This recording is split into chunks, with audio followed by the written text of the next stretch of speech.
الذين إذا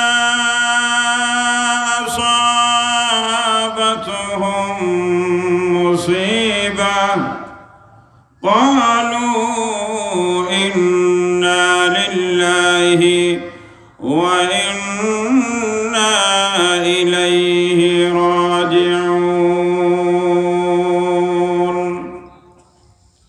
وقال صاحب القرآن صلى الله عليه وسلم أشد الناس بلاء الأنبياء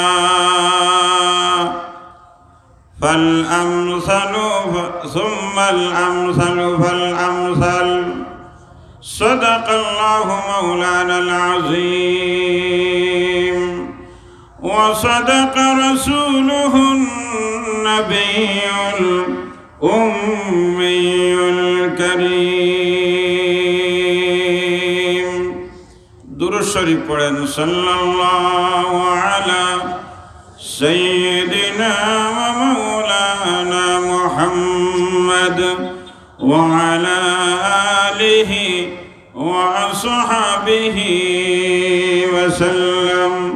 زبان খুলে محبت درود شريف পড়ে sallallahu ala sayyidina wa maulana Muhammad wa ala alihi wa sahbihi wa sallam.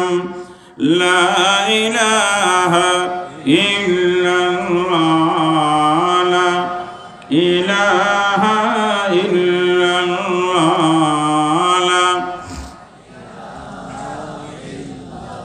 لا إله إلا الله لا إله إلا الله لا إله إلا الله محمد رسول الله.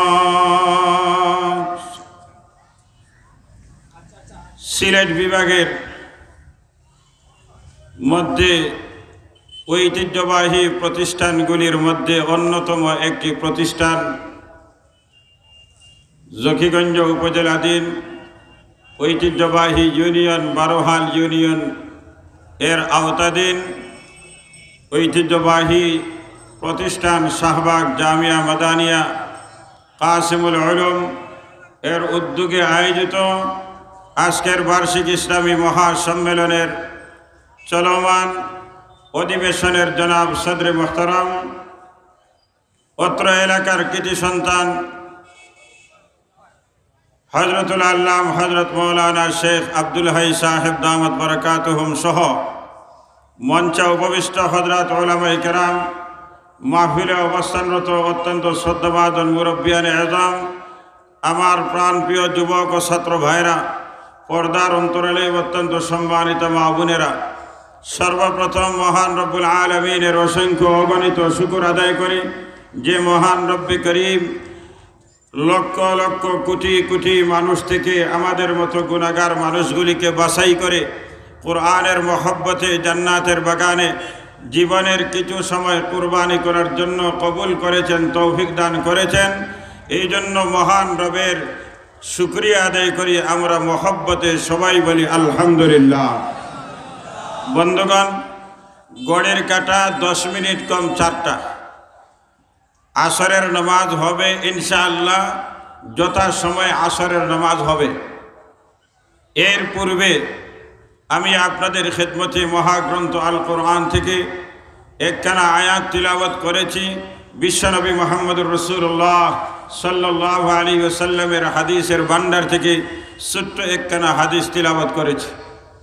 বন্ধুগণ, যে দুনিয়ায় আমরা বর্তমানে আছি, এই দুনিয়ার নাম শুধু দুনিয়া নয়, এই দুনিয়ার আরও নাম আছে। এর মধ্যে একটা নাম হলো দারুল ইমতিহান। এই দুনিয়ার আরেক নামটা কি? জবান খুলে বলেন, জবান খুলে বলেন। দারুল ইমতিহান, পরীক্ষার ঘর। এই পৃথিবীতে আল্লাহ সুবহানাহু ওয়া তাআলা আমাদেরকে পরীক্ষার জন্য প্রেরণ করেছেন। আমরা হইলাম এই পরীক্ষার হলের পরীক্ষার্থী। আর পরীক্ষক হলেন আরশের মালিক আল্লাহ। সুবহানাল্লাহ বলবেন না? পরীক্ষার্থী কি পরিমাণ দামি, কি পরিমাণ মহান! পরীক্ষার্থী হলেন স্বয়ং আরশের মালিক আল্লাহ। পরীক্ষার হল হলো এই পৃথিবী, আর পরীক্ষার্থী হলাম আমরা। এবং পরীক্ষার প্রশ্নপত্র দিয়েছেন মাত্র 3টা। দুনিয়ার যদি কোনো পরীক্ষার হলে ঢোকার আগে প্রশ্নপত্র যদি আউট হয়ে যায়, তাহলে হয়তো নির্ধারিত বিষয় বাতিল হয়, আর না হয় পুরা পরীক্ষাই বাতিল হয়ে যায়। কিন্তু আরশের মালিক আল্লাহ আমাদের জন্য যে পরীক্ষার বিষয়বস্তু, নির্ধারিত প্রশ্নগুলি পরীক্ষার হলে আসার আগেই আল্লাহ তাআলা প্রকাশ করে দিয়েছেন। প্রকাশ করেছেন কার মাধ্যমে? আপনার আমার নবী বিশ্বনবী মুহাম্মদুর রাসূলুল্লাহ সাল্লাল্লাহু আলাইহি ওয়াসাল্লামের মাধ্যমে। এই প্রশ্নপত্র হলো 3টা। প্রশ্নগুলি যেখানে করা হবে, এই জায়গাটা হলো আলমে বরজখের প্রথম গাঁঠি কবরে। 1 নম্বর প্রশ্ন হলো মার রব্বুকা, 2 নম্বর প্রশ্ন হলো ওমা দীনুকা, 3 নম্বর প্রশ্ন হলো ওমান হাযার রাজুলুল্লাযী বুইসা ফীকুম। 1 নম্বর প্রশ্নের মর্ম হলো মার রব্বুকা, আল্লাহর বান্দাবান্দি তোমার রবকে, তোমার প্রতিপালককে। 2 নম্বর হলো ওমা দীনুকা, তোমার ধর্ম কি। 3 নম্বর হলো ওমান হাযার রাজুলুল্লাযী বুইসা ফীকুম, এই যে তোমাদের কাছে নবী প্রেরণ করা হয়েছিল, সেই নবী তুমি চিনো কি চিনো না। এই 3টা প্রশ্ন আমার আল্লাহ দুনিয়ার পরীক্ষার হলের প্রশ্নগুলি জানিয়ে দিয়েছেন বিশ্বনবী মুহাম্মদুর রাসূলুল্লাহ সাল্লাল্লাহু আলাইহি ওয়াসাল্লাম। এই 3টা প্রশ্নের উত্তর রেডি করার জন্য, প্রস্তুত করার জন্য আমার আল্লাহ আপনাকে আমাকে কারো জন্য দিয়েছেন 60 বৎসরের জীবন, কারো জন্য দিয়েছেন 80 বৎসরের জীবন, কারো জন্য দিয়েছেন 100 বৎসরের জীবন, কারো জন্য দিয়েছেন 20 বৎসরের জীবন। এই জীবনের ভিতরে এই 3টা প্রশ্নের উত্তর প্রস্তুত করার জন্য আরশের মালিক আল্লাহ আমাদেরকে জীবন নামে নিয়ামত দান করেছেন। এখন এই জীবন নামী পুঁজি পাওয়ার পরে যদি আমার মন চাই, যদি সময়টা আমি ব্যয় করি, তাহলে পরীক্ষার্থী যেভাবে পরীক্ষার হলের ভিতরে তার প্রত্যেকটা মিনিট মিনিট যদি মূল্যায়ন না করে, পরীক্ষার রেজাল্ট যেদিন বের হবে ওই দিন কিন্তু আফসোস ছাড়া আর কোনো কিছু থাকবে না। এই পৃথিবীর দারুল ইমতিহান, এই পরীক্ষার হলের ভিতরে পরীক্ষা আসবে, একটার পর একটা পরীক্ষা আসবে। এই পরীক্ষার মধ্যে যদি পাস না করেন, তাহলে দুনিয়ার জীবনও শেষ, কবর জগৎও শেষ, আখিরাতও শেষ। এই জন্য পরীক্ষা আসবে, মুসিবত আসবে। মুসিবত ছাড়া এমন কোন নবী দুনিয়াতে আসেন নাই যে নবীর জীবনে মুসিবত পরীক্ষা আসে নাই। এই জন্য বিশ্ব নবীজি বলেন, আসাদুন নাসি বালাআন আল আম্বিয়া সুম্মাল আমসালু ফাল আমসাল। পরীক্ষা আসবে। নবী রাসূলদের উপর কঠিন পরীক্ষা আসছিল। নবী রাসূলরা পরীক্ষায় উত্তীর্ণ হয়েছেন। নবী রাসূলের আদর্শ যারা লালন করেছেন তাদের সামনে পরীক্ষা আসছে, পরীক্ষায় উত্তীর্ণ হয়েছেন। নবী রাসূলদের উত্তরসূরিরা যারা উত্তরসূরি হিসাবে দাবি করেছিল তাদের উপর পরীক্ষা আসছে। পরীক্ষা আসার পরে পরীক্ষা দিয়েছেন, পরীক্ষায় উত্তীর্ণ হয়েছেন। দুনিয়াতে থাকা অবস্থায় জান্নাতের সুসংবাদ আল্লাহ দান করেছেন। পরীক্ষায় উত্তীর্ণ হতেই হবে। আম হাসিবতুম আন তাদখুলাল জান্নাতা ওয়া লাম্মা ইয়াতিকুম মাসালুল লাযীনা খালাউ মিন ক্বাবলিকুম মাসাতুহুমুল বাসাউ ওয়াদ-দাররা ওয়া যুলজিলু হাত্তা ইয়াকুলার রাসূল ওয়াল্লাযীনা আমানু মা'হু মাতা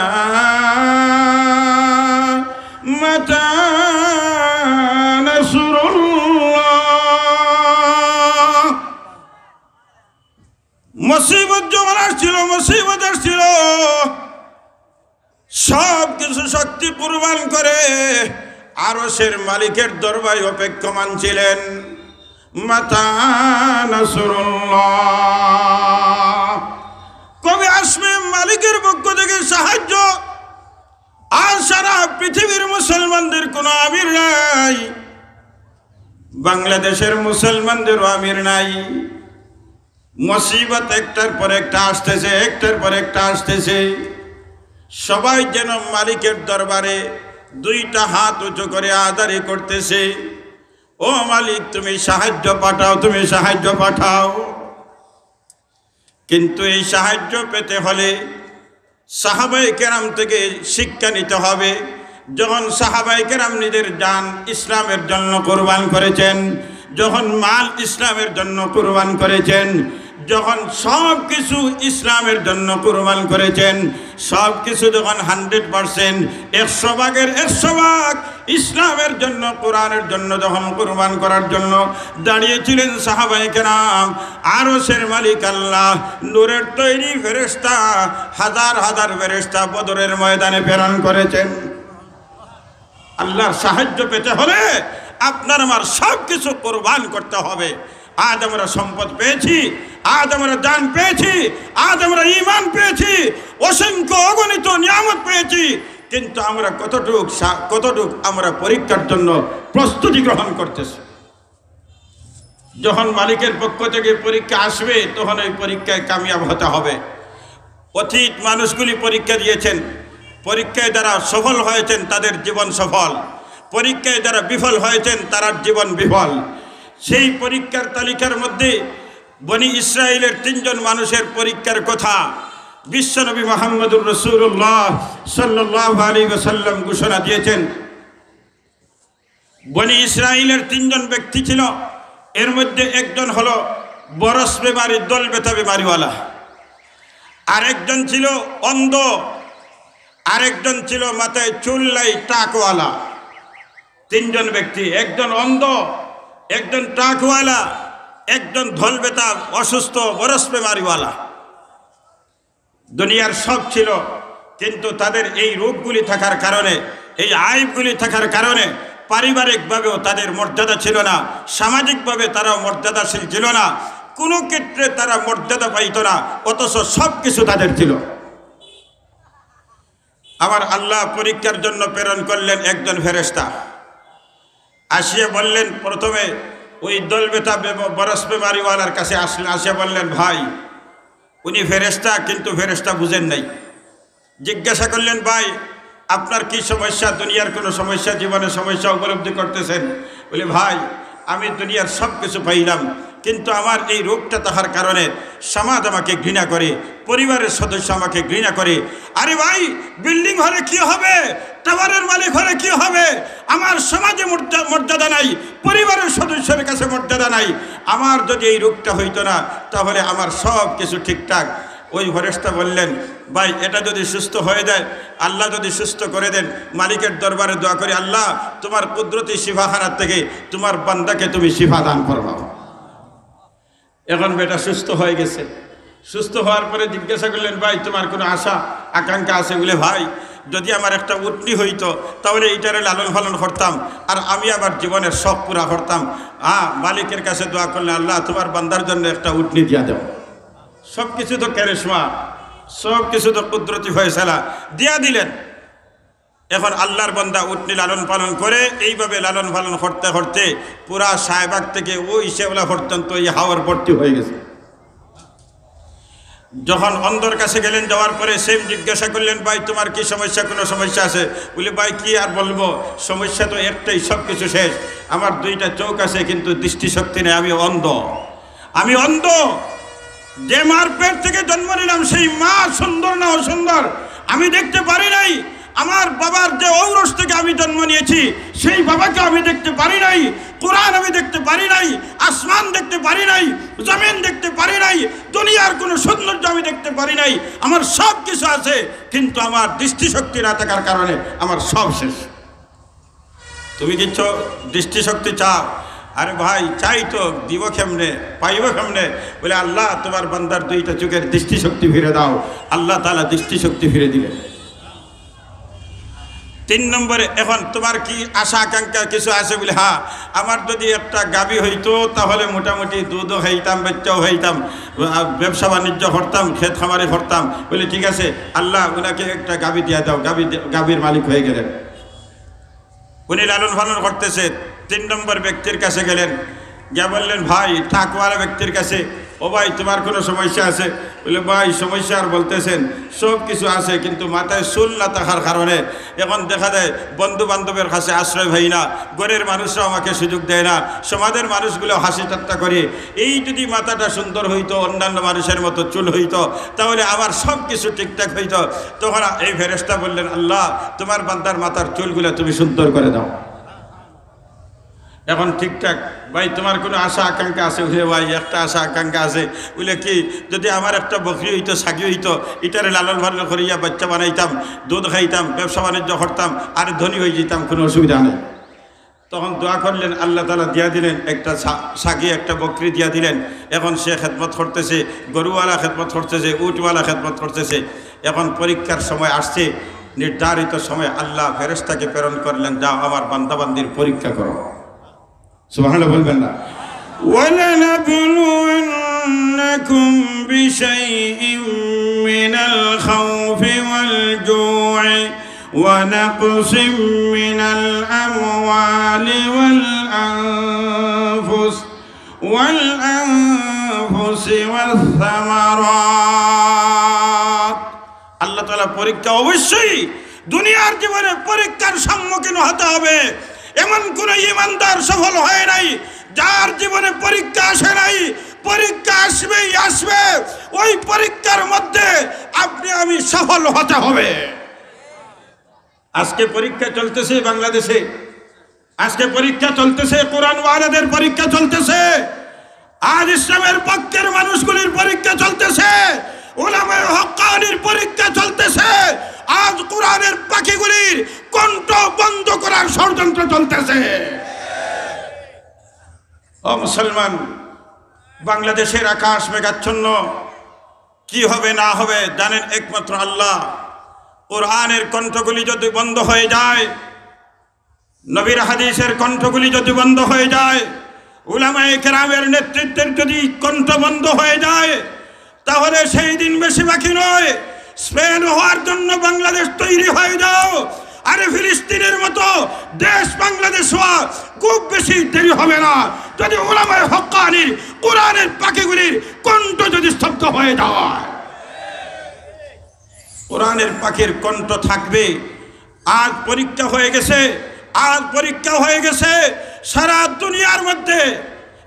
দুনিয়ার মধ্যে করোনা ভাইরাসে যারা পরা শক্তিগুলি আজ তাদের ঘাড়ে ধরেছে, লক্ষ লক্ষ মানুষ দুনিয়ার থেকে চলে যাচ্ছে। সবাই মন্তব্য করেছিল গত মার্চের পূর্বে মন্তব্য করেছিল, উভয়েরাই যদি বাংলাদেশে করোনা ভাইরাসে আক্রমণ করে তাহলে কত লক্ষ লক্ষ কোটি মানুষ মারা যাবে। কারণ গণবসতি, এখানে কোনো দায়িত্বশীল মানুষ নাই, তারা দায়িত্ব বুঝে না, তারা করোনা ভাইরাসকে ভয় করে না। এইভাবে লাগামহীনভাবে যখন চলবে তখন কোটি কোটি মানুষ মারা যাবে। কিন্তু আমার আল্লাহ পরীক্ষা করে দেখাইলেন দুনিয়ার মানুষকে, আমার বাংলাদেশের মানুষের কলিজার ভিতরে আছে কোরআনের মহব্বত, আছে না নাই? আজও লক্ষ লক্ষ কোটি কোটি বাংলাদেশের মুসলমান উলামায়ে কেরাম, উলামায়ে হক্কানিকে নিজের কলিজার চেয়ে, নিজের জানের চেয়ে, নিজের মালের চেয়ে উলামায়ে হক্কানিকে মহব্বত করে বেশি। আল্লাহ তাআলা দেখাইলেন, হে দুনিয়ার পরাশক্তিরা, দেখো বাংলাদেশের জনগণ বেশি হতে পারে, গণবসতি হতে পারে, তারা সতর্ক বেশি না থাকতে পারে, কিন্তু কোরআনের মহব্বত কলিজায় থাকার কারণে, কোরআন ওয়ালার মহব্বত থাকার কারণে আমি আল্লাহ তাদের জন্য করুণা নবী এই ভাইরাস আমি দেই না। পরীক্ষা হয়ে গেছে। কিন্তু যেই দিন কোরআনের বাণীগুলি বাংলাদেশের জমিনে থাকবে না, কোরআন ওয়ালাদের মহব্বত অন্তরে থাকবে না, সেই দিন বেশি দূরে নয়, আক্রমণ আসবে, তখন পালাবার সুযোগ পাবে না। কথা বলেন ঠিক কিনা? বেছে বেছে ধরেছিল, তখনও কওমি মাদ্রাসার উলামায়ে কেরামের পরীক্ষা হয়েছে, তোমাদেরও পরীক্ষা হয়েছে। করোনা ভাইরাস সন্তান তার মার কাছে যায় না, বাবার কাছে যায় না, গোসল তখন দেওয়া তো দূরের কথা, কিন্তু তখন দৌড় দিয়েছিল কওমি মাদ্রাসার ছাত্ররা, দৌড় দিয়েছিল হাফেজে কোরআনরা। আপনাকে কাফন পরাইছে, গোসল দেওয়াইছে, দাফনের ব্যবস্থা করেছে, নিজের জান বাজি রেখে। তখন ওই নাস্তিক মুর্তদের দোসররা ছিল কোথায়? কওমি মাদ্রাসার তালিবুল ইলমদের পরীক্ষা হয়েছে এই নগদ করোনা ভাইরাসের মাধ্যমে 100 ভাগের 100 ভাগ গোল্ডেন A+ হয়ে কওমি উলামায়ে কেরাম কওমি মাদ্রাসার হক্কানি তালিবুল ইলম পরীক্ষায় পাস করে দুনিয়ার ইতিহাসে স্বর্ণাক্ষরে করে তাদের নাম লিখেছে। ও মুসলমান, উলামায়ে কেরাম এই জাতির দুশমন নয়, উলামায়ে কেরাম জাতির দুশমন নয়, উলামায়ে কেরাম এই জাতির বন্ধু। যখনই জাতীয়ভাবে কোনো আক্রমণ হয়, যখন জাতীয়ভাবে কোনো সমস্যা দেখা দেয়, তোমরা নাস্তিক মুর্তদা নাকে তেল দিয়ে তোমরা ঘুমাও। কিন্তু আল্লাহওয়ালা হক্কানি উলামায়ে কেরাম তাহাজ্জুদের সময় রাতে ঘুমান না, শেষ সাইতে জায়নামাজে দাঁড়াইয়া দুইটা টগর ভারী দরদরাইয়া মালিকের সাথে সম্পর্ক স্থাপন করে এই জাতিকে রক্ষা করার জন্য। পরীক্ষা আসবে, কোনো সময় আসবে ফাঁসির কাষ্ঠ ঝুলতে হবে, আসবে জেল ঢুকতে হবে, জুলুম আসবে সহ্য করতে হবে। এটাই হলো সুন্নতে আম্বিয়া, এটাই হলো সুন্নতে সাহাবা, এটাই হলো সুন্নতে উলামা।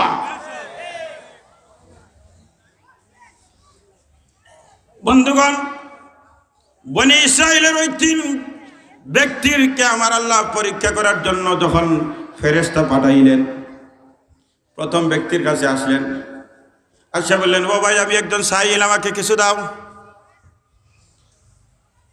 তুমি কি চাও? তোমার ওই হাওয়ার ভর্তি উটের মধ্যে 1 নম্বর উটটা আমি চাই, সবচেয়ে বড় উট আমি চাই তোমার কাছে।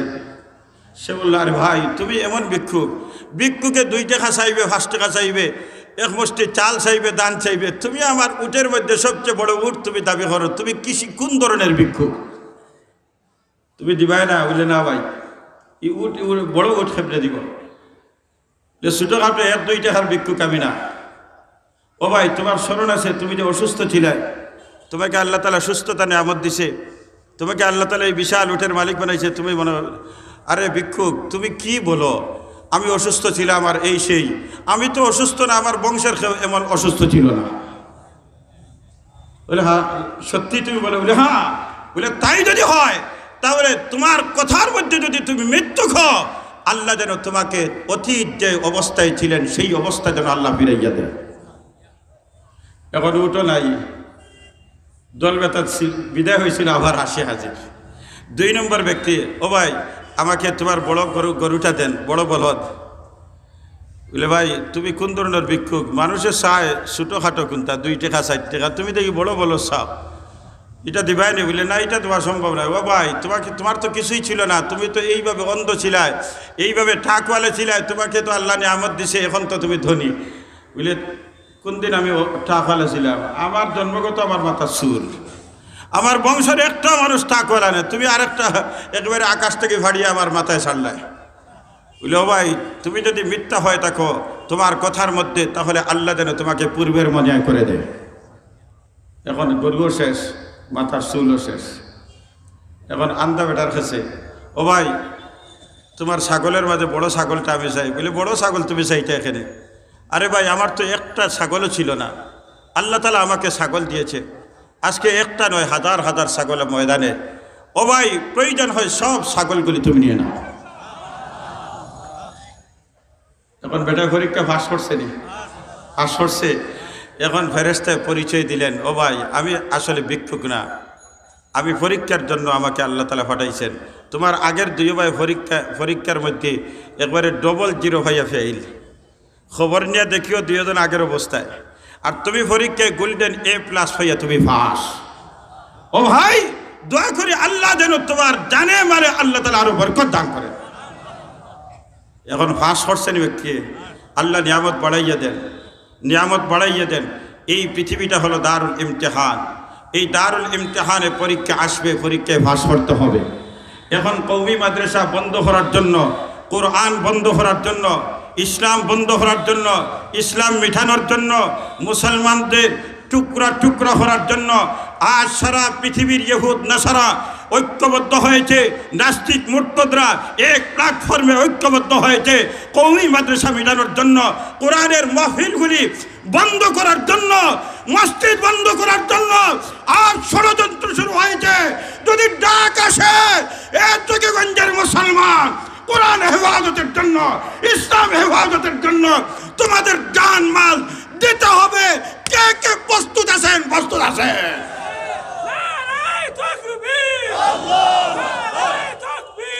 আল্লাহ তুমি আমাদের সবাইকে কবুল ফরমা, মহব্বতে বলেন আমিন।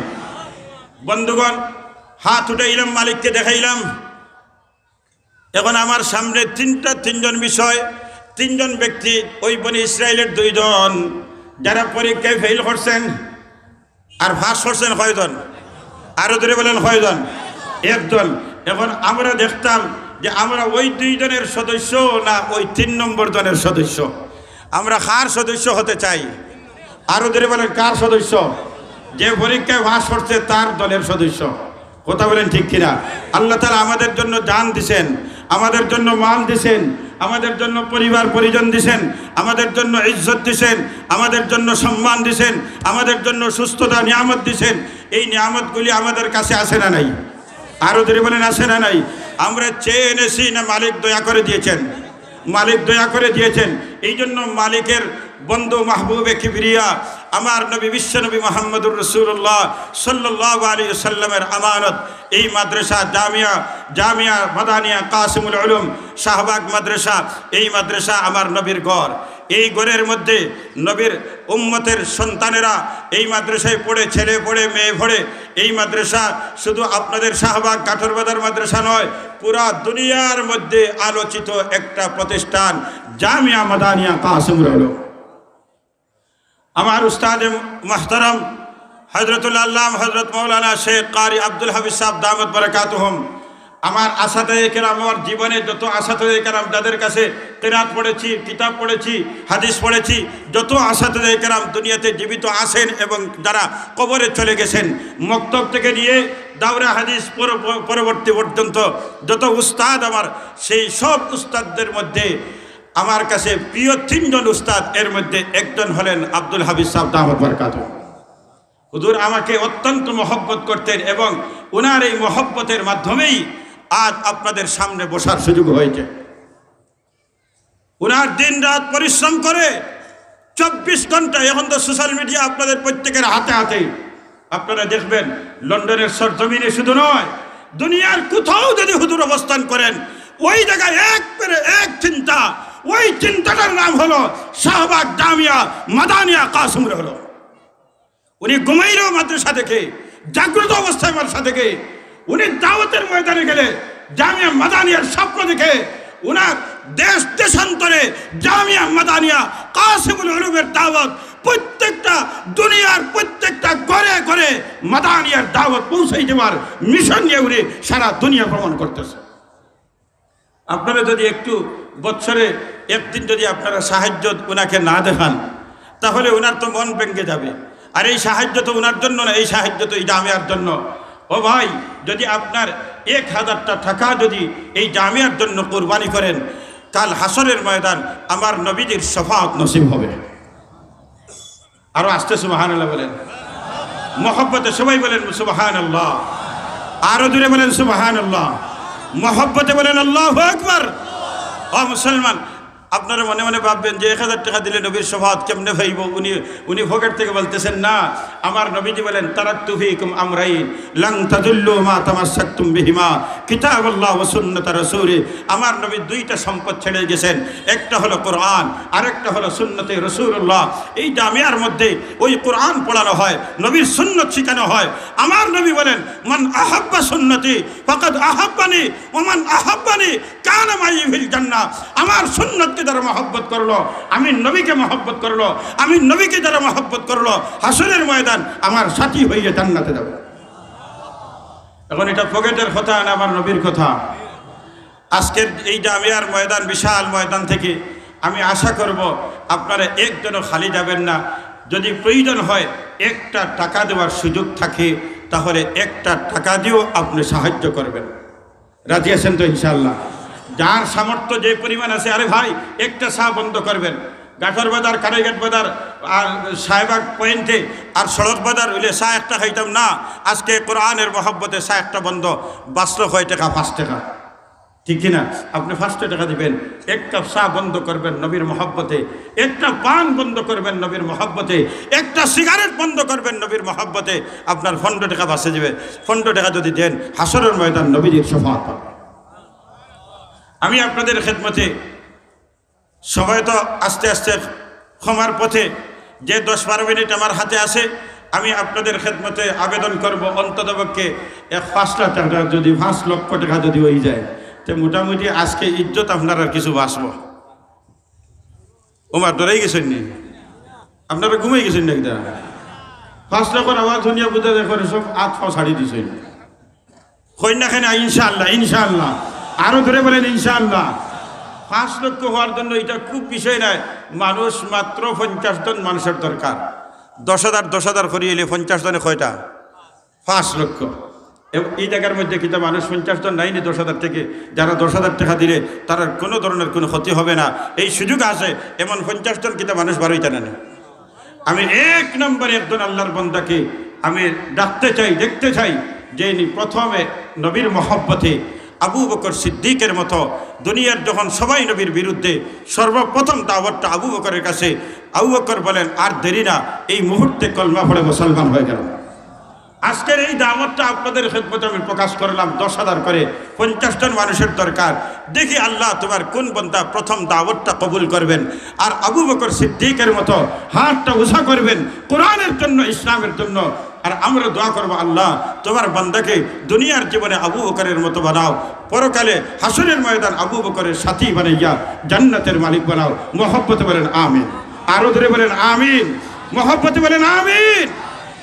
আল্লাহ কোন বান্দাকে তুমি কবুল করবা? 1 নম্বরে 10,000, 1 নম্বর।